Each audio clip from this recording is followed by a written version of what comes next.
My dad scheduled a physical for me. When the nurse was drawing my blood, I heard her ask, "Is this for a bone marrow match sample?" I froze. That wasn't listed on my physical exam form at all. And why would I need a match anyway?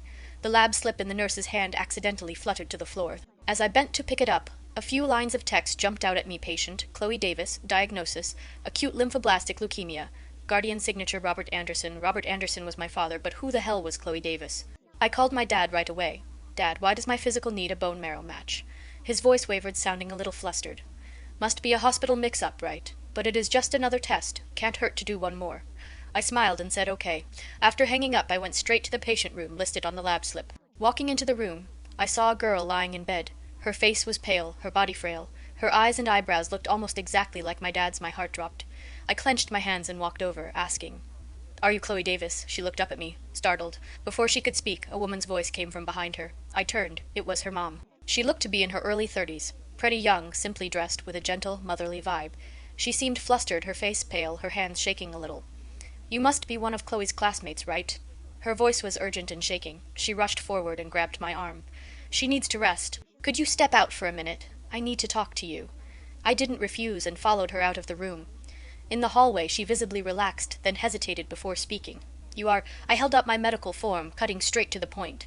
"Why is my father's name on your daughter's guardian signature line?" "Ma'am, what is your relationship with my dad?"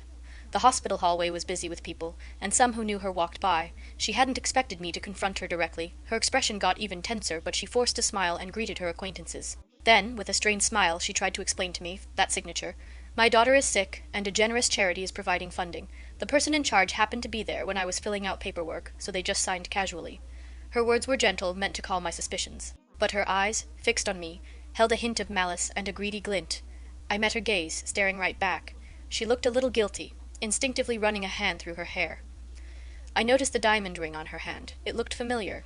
A designer piece. It was from my mom's favorite designer. This designer, who rarely releases new pieces, had recently launched a new collection that got a lot of industry attention. It happened to coincide with my parents' wedding anniversary. I'd even secretly suggested to my dad that he should try to get this diamond ring as an anniversary gift for my mom. He agreed, telling me to keep it a secret, saying he had a surprise planned for Mom. But on the anniversary, what he gave her was a generic, mass-produced design you could find anywhere. Even the stones were cubic zirconia. My dad explained that he'd been at a cross-country meeting with a time difference, mixed up the date, and couldn't get the limited edition.